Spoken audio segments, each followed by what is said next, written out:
There are so many people in the world, and you may be watching this right now, and you have these incredible ideas, and what you think is missing is motivation. And that's not true. Because the way that our minds are wired, and the fact about human beings, is that we are not designed to do things that are uncomfortable or scary or difficult. Our brains are designed to protect us from those things because our brains are trying to keep us alive. And in order to change, in order to build a business, in order to be the best parent, the best spouse, to do all those things that you know you want to do with your life, with your work, with your dreams, you're going to have to do things that are difficult, uncertain, or scary, which sets up this problem for all of us. You're never going to feel like it. Why do you think that is? Oh, I know exactly why that is. Because I've studied this so much, because for me, one of the hardest things to figure out was, why is it so hard to do the little things that would improve my life? And what I've come to realize is that the way that our minds are designed is our minds are designed to stop you at all costs from doing anything that might hurt you. The way that this all happens is it all starts with something super subtle that none of us ever catch. And that is with this habit that all of us have that nobody's talking about. We all have a habit of hesitating.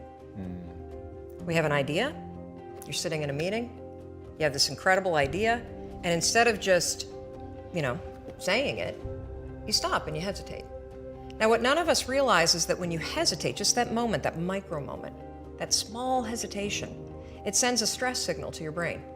It wakes your brain up, and your brain all of a sudden goes, oh, wait a minute, why is he hesitating? He didn't hesitate when he put on his killer spiky sneakers. He didn't hesitate with the really cool track pants. He didn't hesitate with the NASA t-shirt. Now he's hesitating to talk, something must be up. Then your brain goes to work to protect you. It has a million different ways to protect you. One of them is called the spotlight effect. It's a known phenomenon where your brain magnifies risk. Why? To pull you away from something that it perceives to be a problem. And so you can truly trace every single problem or complaint in your life to silence and hesitation. Those are decisions. What I do, and what's changed my life, is waking up and realizing that I'm never going to feel like doing the things that are tough or difficult or uncertain or scary or new. So I need to stop waiting until I feel like it. And number two, I am one decision away from a totally different marriage, a totally different life, a totally different job, a totally different income, a totally different relationship with my kids. Not like one decision, I'm divorcing you in the marriage example, but one decision on, you could be having a conversation with your spouse and you feel your emotions rise up, and within a tiny window, those emotions can take over and can impact how your marriage goes. Or you can learn how to take control of that micro moment and make a decision to act in a way that actually shifts your marriage. Your life comes down to your decisions, and if you change your decisions, you will change everything. In the scheme of life, hitting the snooze button is not that big of a deal. But here's the thing about life.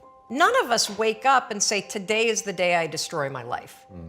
What we do is we kind of check out because it feels overwhelming. Or we check out because we're afraid. Or we check out because we start listening to self-doubt. And then we make these teeny tiny decisions all day long. And we don't even realize it. Decision to not get up on time, a decision to not eat the right thing, a decision to snap at your kids, a decision to not speak in a meeting, a decision to not look for a job, a decision to not deal with your finances, a decision to not call your parents, like whatever it is. All day long, these tiny decisions that take you so far off track. And then you wake up like I did, and you look at your life and you think, how the hell did I get here? And more importantly, how do I get back over there? And you have no idea. And so I was so trapped. And I know from your story, you felt the same way. Like you knew that there was more in store for you, but you couldn't figure out, how do you close that gap? How do you find the power that's in you? How do you discover your greatness? How do you solve these problems? It feels so overwhelming when you can't. I would go to the grocery store and the items would scan And I would be sitting there readying my excuse because there was no way that my check card was